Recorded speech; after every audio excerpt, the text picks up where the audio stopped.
राधे प्रिया, राधे राधे। सब लोग जल्दी जल्दी जुटते रहिए।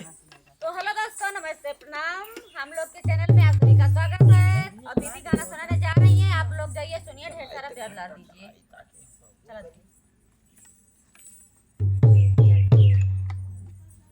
वीडियो पूरा देखिएगा, लाइक शेयर प्यारा प्यारा कमेंट जरूर कीजिएगा भैया। रिक्वेस्ट आप सभी से, हमारी भाभी गाना सुनाने जा रही हैं।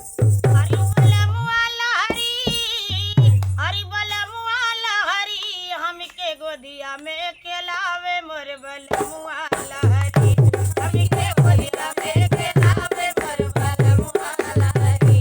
हरि बोला मुआला हरि, पत्थर तू बोलवा, हमके गोदिया में खेलावे मोर बल मुआला हरि, हमके गोदिया में खेलावे मोर बल मुआला हरि।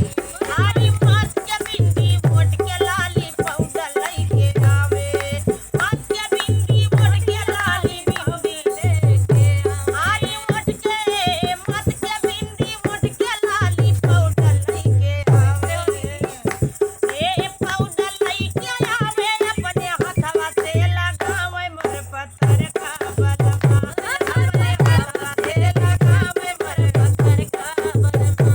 ए पत्थर का बलमा, पत्थर का बलमा, अपने हाथवा से लगावे मोर पत्थर का बलमा, अपने हाथवा से लगावे मोर पत्थर का बलमा। ए पत्थर का बलमा, हमके गोदिया में खेलावे मोर बल मुआला हरि, हमके गोदिया में खेलावे मोर बल मुआला हरि। मोर बल मुआला हरि, मोर बल मुआला हरि, हमके गोदिया में खेलावे मोर बल मुआला हरि। अरे कमर के कर धने, कमर के कर धन साड़ी लावे, हाथे से लइयावे, कमर के कर धन साड़ी लावे, चुनरी लइके आवे, चुनरी लइके आवे, राजा चुनरी लइके आवे। अपने हाथवा से पहिनावे मोर बल मुआला हरि, अपने हाथवा से पहिनावे मोर बल मुआला हरि। बल मुआला हरि, बल मुआला हरि, हमके गोदिया में खेलावे मोर बल मुआला हरि, हमके गोदिया में खेलावे मोर बल मुआला हरि।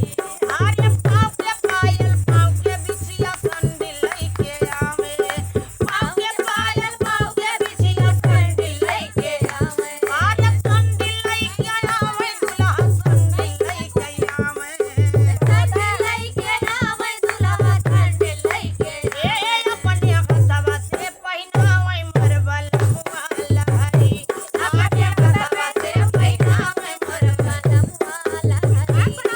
बल मुआला हरि, सजन वाला हरि, अपने गोदिया में खेलावे मोर बल मुआला हरि, अपने गोदिया में खेलावे मोर बल मुआला हरि। अपने गोदिया में खेलावे मोर बल मुआला हरि, अपने गोदिया में खेलावे मोर बल जिया हो भाभी, बला मुआला हरि। हाँ, बड़ौदा बैंक मोहली। वंदना हो।